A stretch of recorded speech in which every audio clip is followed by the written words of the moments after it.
هر څه خو د ژوند کې هغه یو د شوګرو مو دغه مو بیا کلي کې ګلې هغه کومې دغه کوم ارمان سبا ساوي هغه دغه باید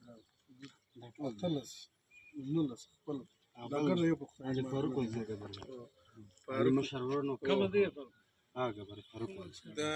په خپل خدای مرګ د سر دغه څه یو هم ګرد په بولې الله دې د امت لپاره د شهادت کوي الله دې د امت د حق او د امت شهیدانو ټول امت مسلمان رب عالم لپاره خیر او سګالي او کچيري په چا باندې دلته یا په ټول امت کې مسلمه کې مشکل پر قبر کې د نن ته جوړي الله دې په اسرت کې الله دې قبر د نور او ګرځي الله دې قبر د جرته باغچو څخه باغچا د ټول امت مسلمان سره ورګرځي بس مستدین خدای پاک داسې شهادت مرګونه راکړي چې د دې پر نقش قدم باندې روان شي الله دې زموږ اخري کلمه په نصیب ولري امين